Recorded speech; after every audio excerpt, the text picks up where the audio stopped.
Hey everybody, it's Jennifer Filzen, the author of We Aren't Going Back, a history of women's social progress over 200 years. And it's been a while, but I am back to talk to you about the story of Sarah Treat Child, an amazing educator in California in the 1880s. Okay, let's start off. Did you know that a pioneer woman broke the stereotypes back in 1885? You won't believe what I dug up from the annals of history. Have you ever heard of Sarah Treat Child? If not, get ready for a roller coaster ride back to the late 19th century. Picture this, it's 1885. Sarah, a gutsy lady, lands in California as a teacher. She's as different as a zebra in a herd of horses. She's agnostic and assertive and isn't into the whole domestic goddess gig. She's more like a SpaceX rocket, refusing to be bound by the gravitational pull of societal norms. She even refuses to learn to cook. Can you imagine that in the 19th century? I kind of feel a kindred spirit with this gal. Anyway, she's got a fierce mind and a degree from the University of California, Berkeley, yet she's grappling with issues all too familiar to us today. In 2025, pay inequality was happening, privacy issues were happening, and workplace challenges. Sounds like your last job or your current job, doesn't it? But here's where it gets interesting. Despite these odds, Sarah doesn't just survive, she thrives. She's like a master chef whipping up a unique educational recipe for her students. From arithmetic to grammar, she's juggling it all, ensuring no child is left behind. It's like watching a high-stakes poker game where she's playing multiple hands and winning each one. Her approach to teaching morality is even more unconventional. There is less Bible, more Paradise Lost. More morality, less piety. Like serving veggies to kids hidden in their favorite food. Despite her secular views, she's as accepted in her community as a cat video on the internet. Her secret? She is dedicated to her duties, has top-notch organization, and has mad teaching skills. So, the story of Sarah Treat Child is more than just an intriguing piece of history. It's a testament to the power of individuality, the courage to challenge norms, and the art of turning adversity into opportunity. Just like Sarah, you have the power to make your mark despite the odds. So what's your story going to be? Well, let's dive into the Sarah Treat Child collection in Chapter 5 of my book. And this is running from the era of 1885 to 1920. Sarah Treat Child taught in Snelling, Niles, Antioch, and Oakland, California from 1885 to 1893. During these years, she maintained an active correspondence with her best friend, May Crittenden, and her husband-to-be, George Child. Child emerges from her letters as a woman strikingly different from Elizabeth Powell and Clara Burt, the other two teachers we learned about earlier. She's independent, she's intellectual, and outspoken. Child did not subscribe to the true woman standards of piety, purity, submissiveness, and domesticity. Instead, she was agnostic, assertive, and so far removed from the cult of domesticity that she refused to learn to cook or read magazines like the Ladies' Home Journal. However, like many new women, she eventually married and gave up her teaching career. Although Sarah Treat Child, referred to by her maiden name, Treat, had a more modern mindset and approach to teaching than Powell and Burt, she experienced the same problems they did teaching in an evolving frontier school system. By the time she began her teaching career, society was more prosperous and interdependent because of the growth of industry and transportation in California. Education had a higher priority since literacy and the knowledge of vocational skills were important for earning a living. In fact, Treat graduated and earned her teaching credentials through the University of California at Berkeley, which had a growing number of women students. Though California's society had progressed and her school system had become more structured, Treat still had to adjust to the lack of privacy in her living arrangements, as well as high student absenteeism, salary issues such as getting paid on time, missing loved ones, and the problems related to courtship. Treat's correspondence begins in 1885 in a letter that gives a few details about her school in Snelling, California. Quote, "It is about time to dismiss, i.e., 'tis nearly 3 o'clock.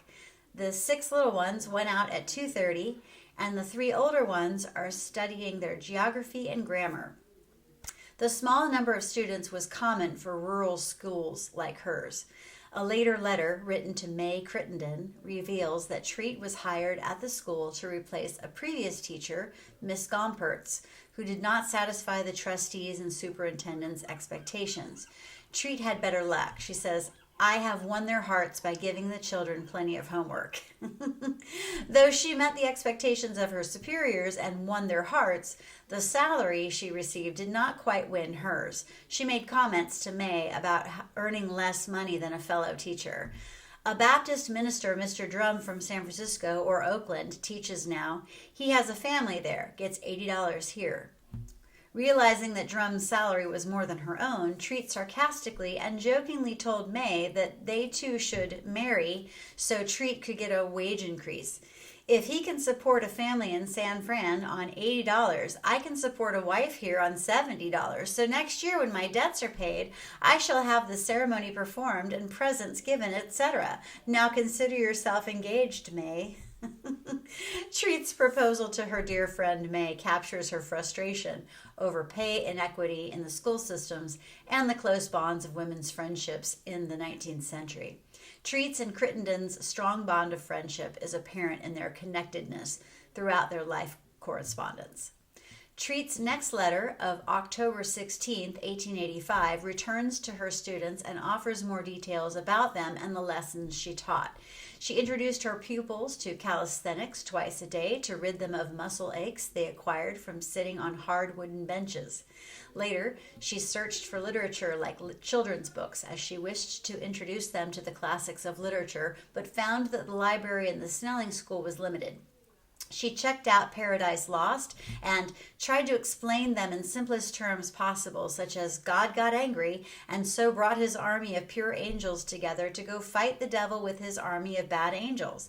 Some of my terms made me laugh. I told them as we turned from picture to picture the story, and what do you think the little heathens had never heard of the story of Adam and Eve and didn't know there were such things as commandments?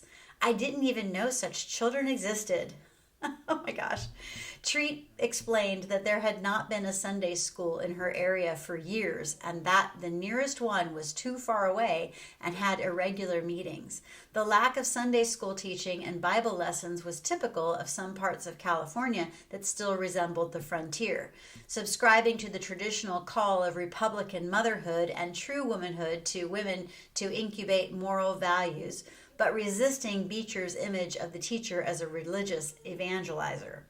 Treat commented, quote, "I didn't teach them God's holy word on the spot," she told May, "but I did dwell a little upon morality by showing how this whole story plainly told us that one disobedient bad act brought so much bad, it would seem wicked to you to have heard me. Yet I was in earnest. I wanted to bring Paradise Lost within their reach rather than God's work. How the youngsters laughed when I told them the rib part of Adam," unquote. The revelation was that school children in the West did not know God would have horrified early teachers like Catherine Beecher and Elizabeth Powell. Treat herself was more secular than they were, and she taught in a more secular environment than Elizabeth Powell or Clara Burt. In the 1880s through the 1890s, school systems emphasized the teaching of morality as a way of keeping students on their good behavior. Treat's lesson on Paradise Lost is a good example of the new approach. Teaching morality was a challenging task for Treat since she was not religious and attended church and Sunday school only to avoid community censure. In a letter to May on October 22, 1885, Treat wrote about how she attended Sunday school and participated in the lessons so that she might appear to be a member of the church congregation. Quote, "I must tell you about Sunday school," she wrote May. "The lesson was in 1 Kings 22. How much do you suppose I know Jehonadab and Ahab? I wished then that I were either you or Frank, but I was very silent to all questions as to the story. But when the questions turned to those right or wrong, I launched out into some of my morality, and the teacher is convinced that I am a church member. He is my co-worker at Snelling," unquote. Later, her disposition to appear religious weakened. She did not want to attend services because she thought it was a waste of time. Clearly, Treat was a typical new woman. She hinted at her agnostic beliefs in an earlier letter to May, but she elaborated more on her secular viewpoints in this one. Quote, "I think you and I have argued the question, or rather talked about it when you wouldn't grow mad and disgusted at my agnosticism. Yours is the feeling in the immortality of the soul. Mine is universal don't-knowism, and consequently, because it can't be known, I can't feel its truth. If you find consolation in the belief in immortality, cling to it. I could never any more, and not as much as believing in the Catholic confessional. But the belief in immortality will come to me only through spiritualism. I am so proud that Mama and Aunt Hitty were of such broad minds and advanced ideas to believe in it. Strange that their belief should develop into agnosticism in their children. I have, as you always known, upheld spiritualism as the best and highest, that is, coming nearest to the truth of any science, of any religion." Unquote. Although Treat celebrated the broad minds of those close to her, she displayed less open-mindedness. In fact, she was so amused by deeply religious people. She received a letter from a fellow teacher, Nonna Dibble, who was quite religious. Upon reading Nonna's letter, she found the religious content so entertaining that she laughed and did something dreadfully mean, read the religious part to the Robinson family for their amusement. "Am sorry I made so much fun, but I didn't intend to be mean, only let others enjoy the funniness and the consolation of religion, etc. The telling me of it is ridiculous," unquote. Treat's anti-religious behaviors and attitudes reflect the increased secularization and materialism of her society and the independent thinking of the new woman. In a world of electricity, streetcars, and telephones, women like Treat focused less on piety, the virtues of domesticity and submissiveness. Although she was an agnostic, Treat was not discriminated against when she sought a teaching position. Further, Treat found many ways of securing approval. She focused on her duties in the classroom, organized the school day to maximize learning, and became a highly skilled teacher. Treat described a typical day to May. Quote, "Arithmetic from 9 till 10:40, recess until 11, reading 5 classes till 12, 2 in second reader, 3 in 3 different parts of third reader, 2 in fourth reader. As soon as the others come, I shall consolidate. 1 to 2 oral instruction and composition, some days grammar, other days 2 to 2:30 writing. Little ones dismissed, 2:30 to 3 grammar, older pupils, 3:30 geography, dismiss.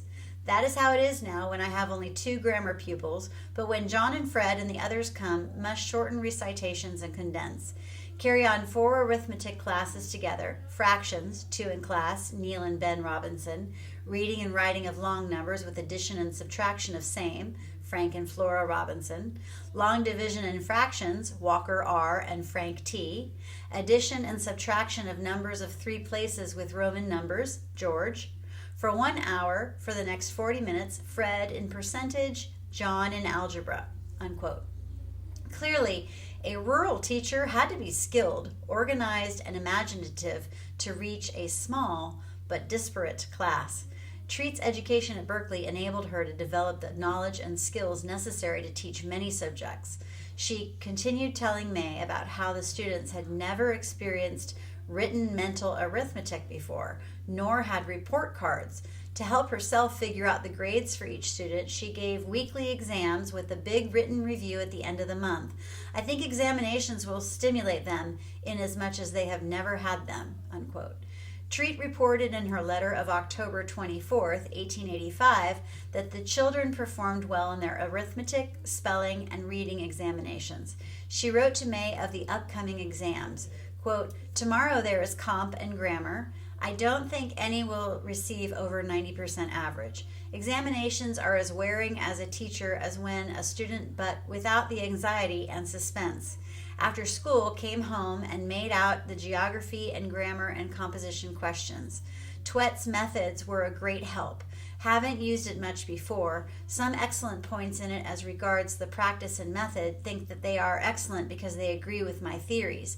A continuation of my school's ignorance on general topics, I give a great deal of time to general information. In fact, supplement each lesson from the boundless stores of wisdom within my brain.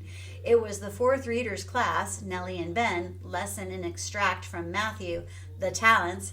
I asked them about the Bible. Their knowledge was meager enough. Explained to the best of my ability about the Bible. That's one subject I know not much about. I then asked a few questions about Christ. Here is a specimen of the answer. Quote, where was Christ born, Ben? Age 14. In England. Where, Nellie? Age 12. Back in the eastern states somewhere. Thank goodness I happened to know that it was in Asia Minor, so pointed the place on the map. Unquote. Asia Minor? Wow, isn't that fun? Asia Minor. The final comments to May about teaching the children about Christ hints that Treat perceived that her duty to teach morality was a responsibility. Though she claimed to be an agnostic and laughed at deeply religious people, she too was an evangelizer when she taught her students about morality. Treat not only gave instructions on moral virtue, she also offered her friend May some insights into how she taught other subjects with her pupils. Quote, what are the ends of the earth called? Frank Telthaus sent his hand up with a jerk and said, how do you spell poles? And George was stuck on how long the earth took in moving. He couldn't read the question on the board, so I read it as I would ask, how long does it take the earth to move? And he said outright, 24 hours. I impressed upon the necessity of holding their tongues in exercises except when they wanted to borrow. I had some difficulty in getting them to rule and number their papers correctly. Frank Telthaus's spelling on all his papers is after my own style. Europe, spelled U-R-P. Unquote. After informing May about the daily school lessons, Treat wrote about the Robinsons, the family with whom she boarded. Treat truly liked Mr. and Mrs. Robinson and their grown children. One of the Robinson children was a young man named Gus, who, like Treat, was a grade school teacher. Treat wrote that Gus had lost his teaching position in the Homitos school district because he failed the teacher examination. Treat felt that Gus's loss was unjust because he works hard and the county school board were opposed to him. His trustees were pleased with him, yet it was not enough to keep him in the classroom. Treat explained the political nature of the school district. Quote, the trustees are angry with the state superintendent and will not give the school to the applicant he wishes to put in. The whole family are very angry, for they think it is all a put-up job. Unquote. Treat's story about Gus Robinson's situation shows how entrenched politics and the state legislature were in the state school system. State mandates created increased institutionalization in the school system, requiring teacher certification and centralized administration in school districts. However, local politics affected schools and teacher appointments as well, though in the case of Gus Robinson, they were not strong enough to enable him to retain the position. Treat, however, was safe from losing her job since she was a state certified and a graduate of the University of California at Berkeley. Her skills in the classroom earned her a good reputation as a teacher, and she received job offers from other school districts. She wrote May that she received a note from the Felton School District saying I should have the refusal of first vacancy. I will take nothing there but the principalship. Must be on the outlook for a school nearer home, San Francisco, next year. But Felton is too far and fare $5 as it is here, and I couldn't come home as often. Unquote. After Treat refused the teaching position in Felton, she continued to write May about the inclement weather she experienced in Snelling. Treat's letters described school policy during rainstorms. Unlike Powell and Burt, Treat was required to attend school even if students did not. Not going to school meant either a cut in her salary or holding classes over the weekends to make up for the lost days. As she explained to May, quote, do you ask why did I go to X school when I knew no scholar would come? Because if I go and report, i.e. open school, I draw my pay, and don't if I don't go. I lose a day and would have to have some Saturday or holiday, unquote. This statement shows a marked contrast with the experiences of Elizabeth Powell and Clara Burt. They simply did not make any effort to open school in bad weather during the rainy season. Though Treat had to report to work on days when there was an inclement weather, she did not mind going to the school. Quote, "Do you not call this easy work? 3 children first 2 days, none the 3rd day, 3 the 4th day, and of course 3 again tomorrow. For the other children won't think it worthwhile coming 1 day in the week, and if it rains again, none will come. I am glad of the easy time." Unquote. Treat spent some of her easy time thinking about the future. She told May she intended to take music lessons. Quote, "I wish now more than ever that I could play," she said. "It is such an acquisition for a country school marm. I could earn my board if I only knew how to play." She never mentioned, however, if she ever took music lessons. Had Treat become a music teacher like Powell, she could have increased her income by giving music lessons to students. In November 1885, Treat wrote May about the reading lessons she gave the students and her attempt to make them more worldly. She noted that it was hard to find stories appropriate to read to the children because the literature in St. Nicholas and Harper's Magazine was more for children with wider observation, particularly city children. She continued, "They enjoy more the stories for little folks in the end, yet they are old enough to appreciate better. It is hard for me to realize that they know so little outside of their own immediate lives. I talk as much as I can about outside things and think it takes root." Treat's report to May about the provincialism of her students gives insight into what teachers often found in rural communities. It is unclear what Treat considered outside things, but even her intelligence and interest in literature, she probably discussed national and political events, society and community events, and well-known authors, including her favorite, George Eliot. Given her interests, it is not surprising that Treat missed her friends and the cosmopolitan life of San Francisco. Treat often revealed in her correspondence to May Crittenden how she missed her and wished she were closer to her. While maintaining a sense of independence in her letters, she seemed to long for her friends and the familiar surroundings of home, as when she wrote, quote, "I am not homesick for city life or books or theaters or company, in fact. I like this being where no one ever calls, but if I only had you," unquote. Her loneliness for May was the main reason she thought of resigning from the school near Snelling and returning home to San Francisco. Treat's friendship is a good example of female bonding that was characteristic of women in the 19th century, and today still. Though Treat wished to move home, she continued to work in Snelling. She gave examinations to her students and commented on the answers the students gave. Quote, "Examination papers are such funny things. Frank Telhaas's answers are funniest. Grammar is to teach us sense. Catholic and prosand and juice and China is his answer to what? Religion have men. Highest percentage this month, 87, lowest 75. Frank Robinson got sulky because he couldn't answer second question in geography and wouldn't answer but one. Although he never got over his sulks, time was gone to retrieve 10% in geography, which the one question brought him.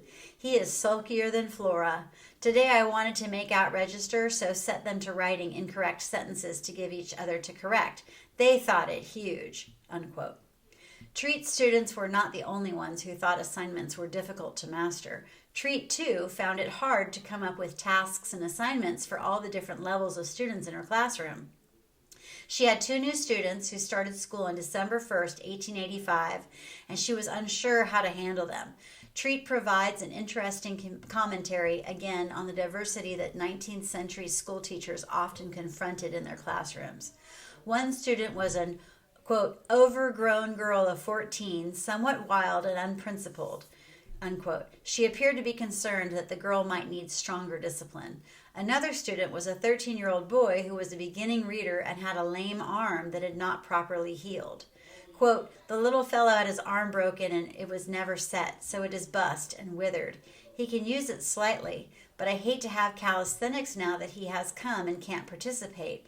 He has a bad humor on his face and hands, and the flies, so numerous at this time of year, will persist in staying on the open sores until my sensitive stomach almost compels me to give up hearing his lesson. I don't know how I shall do with a beginner. I have never had one before," unquote. The issues she faced in accommodating the needs of students gave her challenges, which helped her become a better teacher. Treat's concern about meeting classroom challenges was accompanied by concern and frustration over getting paid on time. Much like Elizabeth Powell and Clara Burt, Treat experienced problems receiving her warrant promptly. When she tried to collect her money from the man, probably a school district clerk, who distributed the teacher's pay, he did not respond as she wished. She explained, quote, "Of course, now that my month is up, I wanted my money. So yesterday when I went in, I endorsed my warrant, but it makes me so annoyed. He had to get a second trustee to sign it, and because he had to walk a half mile in the mud, he wouldn't get it. So I haven't gotten my money, and I don't know when I will get it in these times of rains," unquote. Not getting paid on time frustrated all teachers who needed to pay for their transportation, boarding places, and travel home. At this time, the practice of boarding around was no longer popular. Instead, women teachers wanted rooms in boarding houses or rented from families not associated with the school. Treat's frustrations built up so much that she wished to resign from her position in Snelling and openly remarked to May, quote, "Wish I knew that I could resign and fill out. The superintendent has never withheld last month's salary," unquote. Treat eventually resigned and left Snelling to return home to San Francisco until her next appointment. Approximately a year and a half went by before Treat resumed her correspondence. In the July 10, 1887 letter, she wrote from a vacation spot in Roaring Camp near Felton, California. The letter is addressed to Mr. George Child, her husband-to-be, whom Treat was to marry after 6 years of courtship. She informed George that she would start teaching in the rural community of Niles, California, and open school in August 1887. She wanted to discuss with him when he thought she should open the school. Treat's request for guidance from her suitor reflects the second stage in her correspondence. In her letter to Child, Treat appears less independent and is inclined to seek emotional and financial support from her fiancé. Further, her views of marriage begin to change. In addition, she wrote fewer letters to May Crittenden as she focused more on her letters to George, and she discussed her classroom less often. Treat's perceptions of what she wanted in life remained strong as she debated domesticity and marriage. For a long while, she did not wish to marry George, resisting the thought of being a housewife instead of a career girl. These independent attitudes surface in the letters in which Treat badgered George into giving her what she wanted, whether this was writing her more often or agreeing with her opinions on his personal affairs. Essentially, she was the decision maker in the relationship, and her forthright and outspoken approach developed into a bossy tone, yet George did not seem to mind. Treat's strong personality was useful when she began her assignment in Niles. She wrote to George that Niles School is a happy disappointment. It has had a very hard reputation. Even Mr. Dunn shook his head sadly and doubtfully over my handling it. While I anticipated no serious trouble, I thought I might find some parts, perhaps a little difficult to manage. Have found it as pleasant as I could desire. She had 40 children in her class and taught first grade with no very large boys. She expected to have 56 children in her class when the picking and packing season ended. Her teaching situation was a significant change from the school in Snelling because it was a larger group of students in a less isolated community. Treat's boarding situation was as pleasant as her school. The only complaints she had about the boarding place were about the masculine pillow shams and the sloping ceiling in her bedroom, which was too low for her head. She appeared to enjoy her teaching position at Niles, although she wrote little about her teaching or her pupils. She eventually ceased writing from the community in 1887 until her correspondence resumed in May 1889. By this time, Treat had left the Niles School and lived in San Francisco at 305 Jones Street. She may have been looking for work because she applied for a position in Santa Cruz with a salary of $110 per month. A letter dated July 27, 1889, revealed that George wanted her to quit teaching in order to marry him. Instead, she took a teaching position in Antioch. While in Antioch, Treat received her Alameda County teaching certificate, which qualified her for teaching positions in all the schools within the county. She offers little information about her circumstances in the community. However, Antioch was more rural than the other places she had taught. When she did discuss the school, she mentioned that there was a dance in the schoolhouse and that many people were expected to attend. She gave a brief description of her schoolhouse during the rainy season that reveals that she could surmount almost any challenge. Quote, "This adobe sticks tighter than grim death, had only a few scholars. Sat calmly working an example by fire when stovepipe toppled over, just grazing my chair. Children frightened, then amused. I mounted table and chair on top, fixed it only to have it falling in. That was getting monotonous, so I mounted again. Thought I might just as well be killed by table and chair falling as stovepipe, but by second endeavor was very successful." Unquote. She's such a badass. Treat also wrote that she had started tutoring a pupil, perhaps for additional income, through the Society for the Encouragement of Home Study. Quote, "I have a pupil and must begin at once. When accepted the position, which Mrs. Prentice had filled for 15 years, I fully expected that May Treat, her sister, would be here to draw upon her lectures and her pictures. I'll have to do some little studying and planning. Such a splendid excuse for me, so much better, an excuse to leave school, than trains coming, must hitch up, etc. I can now say, must write my pupil," unquote. 5 months later, on May 15, 1890, Treat wrote George from Oakland, California, where she had secured a new teaching position. She was on the faculty of the Durant School and was already planning her summer vacation to Yosemite. Treat does not reveal how she gained this new position, but she remained in Oakland for the next 3 years. Her letters from this time focuses more on her feelings about marriage. She was against the idea, and news of family and friends. In these letters, however, Treat offers some information about the lessons she taught and her feelings about teaching. Quote, "Yesterday and today in my class have been steadily modeling, or rather molding, a map of Asia. They have boards 16 by 20, which they have painted blue in class, and now they are deep and putty. I ought to have dabbled in it myself so as to be able to give better instruction. Most of the other teachers have. But I am not ambitious enough in that line. The children all made one last year, so they know much more about it than I do, so I simply supervise and keep them from whispering too much. I think since having the practical work, I don't believe quite so much in the beautiful theory of molding. I find that having made one last year, the novelty has worn off, and they, some few expected, don't care much about it. But I'm glad to have had the experience, so to pass the judgment." Unquote. Treat's comment suggests that there was now a state-mandated curriculum that required certain subjects, such as geography, to be taught at specific times during the school year and throughout a child's elementary education. Treat did not only criticize prescribed lesson plans, but she also found fault in her supervisors. She wrote of a school superintendent she disliked. Quote, "Examination in arithmetic tomorrow from superintendent," and then it's blank, "his littleness." So she left his name out, but she wrote superintendent, his littleness. "Think of the papers to correct," unquote.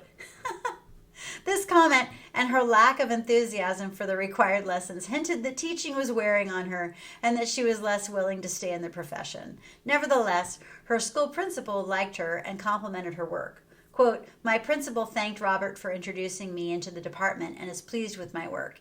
At least this is what Mr. Burke writes. Forgive the little pleasure in my personal success. I have felt as if Mr. Dunbar didn't like me, as if I were too young," unquote. Knowing that she was well liked by her principal made her feel better about continuing her teaching career. Soon after she wrote George about her teaching situation in Oakland, Treat went on a summer vacation to Yosemite and Tulare.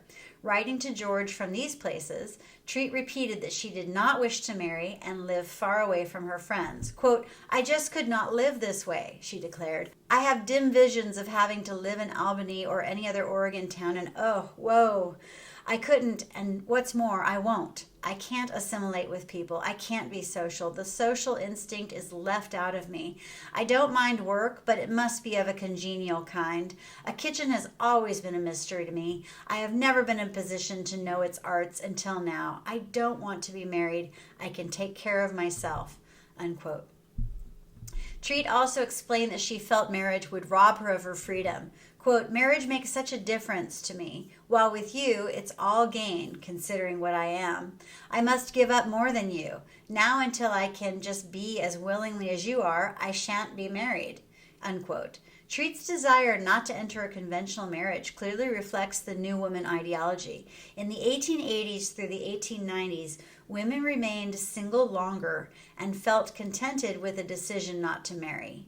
Treat's dialogue on marriage incorporates a vision of the reshaped egalitarian marriage the New Woman advocated. For the time being, Treat's views against marriage kept her in the teaching profession, where she maintained economic independence and where her freedoms of free thinking were not threatened.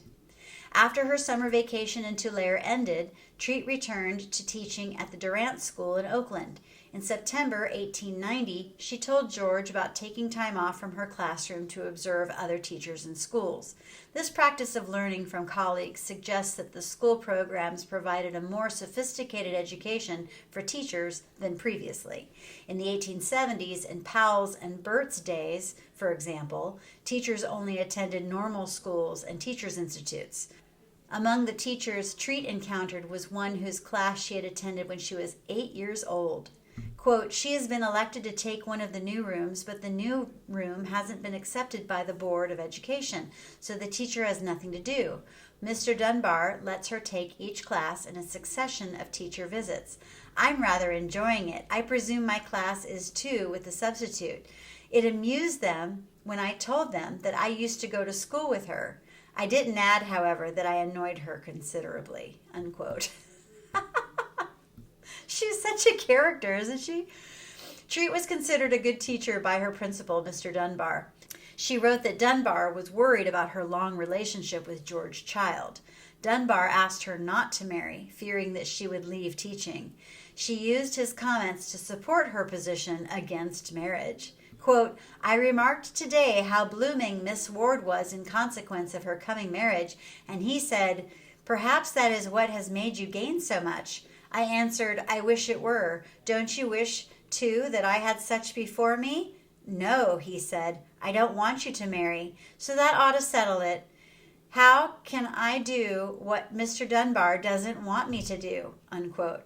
Oh my gosh, can you imagine using that as your argument against getting married? Sorry, my boss told me I couldn't.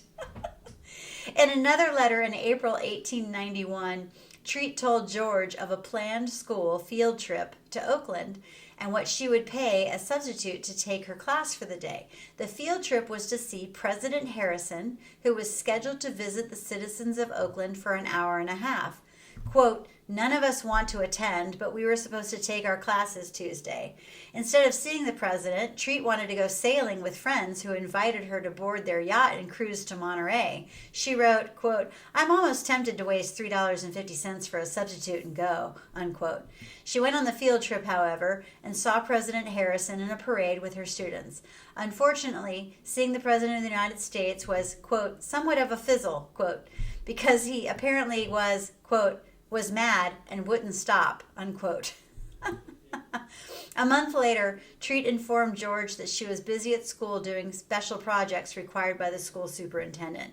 She expressed resentment against school authorities when she wrote, quote, our stupid superintendent has decided upon an exhibit of written work, and we are to do lots of it from now on, and then I have to have 12 maps of Asia and 12 of Africa modeled out of putty, unquote. Treat did not appear to like being held accountable by school officials to teach state-mandated lessons and projects. The more organized educational structure also affected the teachers' salaries and satisfaction with their work. Treat wrote of one instance of a teacher who was to take a month's leave and be paid by the Board of Education. Unfortunately, before the teacher took the leave, she was out sick one day before her allotted time off, so she lost $5.50, the equivalent to a day's wages. By the time the teacher returned, Treat was looking forward to the end of the school term. She admitted that, quote, I'm only living up to the letter of the law and doing a minimum of schoolwork, unquote. When the school term ended in the summer of 1893, so did her teaching career. Why did Treat leave teaching? Was the bureaucracy of the educational system as big an impediment to her creativity as primitive conditions were for Powell? With the combination of general dissatisfaction with teaching and her disagreements with George over a career in marriage, Treat left the United States to travel to Germany. In earlier letters, Treat mentioned that her mother suggested that she and her sister, May, travel to Germany, where the climate and culture, quote, benefited us mentally as well as physically, unquote. Her tour of Europe was to be paid for partly by her family, which owned a silver mine in Mexico, and partly by George, who seemed to own or manage a farm. Upper-class and upper-middle-class women were usually treated to such tours in the late 19th century to broaden their perspectives. Treat's living abroad in Europe reversed her role from teacher to student. In her first letter from Europe, from Dresden, Germany, on Thanksgiving Day, 1893, she reiterated her position against marriage. Her next letter, written several months later on February 5, 1894, revealed that she was 29 years old and had enrolled in a German language course in Zurich. Treat maintained frequent correspondence with friends and family while overseas. She received word from a friend and fellow educator, Burke, who wrote that there were numerous disputes between him and the community regarding teacher certification. There was a public outcry because 24 of 26 applicants failed the examinations he and his Board of Education gave. Quote, no doubt he's perfectly right in trying to elevate the standard, but said applicants and all their relatives have put on their war paint, unquote.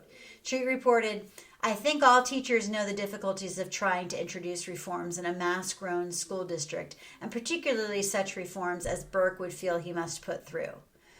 Burke's high standards reflect the educational reforms central to the California school system in the 1890s, bringing changes to the classroom and placing higher professional expectations on teachers. Treat received other letters from home that reported news about her friends. She learned of the death of her friend Ida.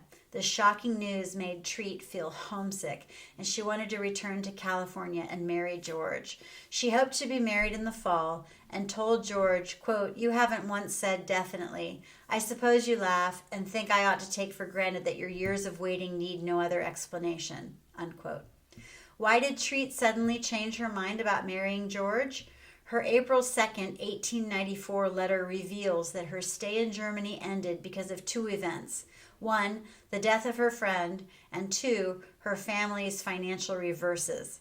Her father's loss of a considerable source of income from a mine in Mexico meant Treat's stay in Europe was ending. The bad news from home affected her deeply. She explained to George, quote, I must learn to hide my sorrows with a smiling face, learn to drive lightly over stones, learn to bear and forbear. At least so says the book, How to Be Happy Though Married. I want to go home all the sooner and try the experiment of marriage, unquote. Treat's distance from the United States made her embrace familiar and comforting ideas. In a time of sadness, she gave up her former objections to marriage and her determination to continue teaching. Quote, I can't and won't go back to school unless you say I must. For instance, if you need the money for Mr. Beatty's wages, unquote. By December 1894, Treat returned to California. She married George Child in May 1895.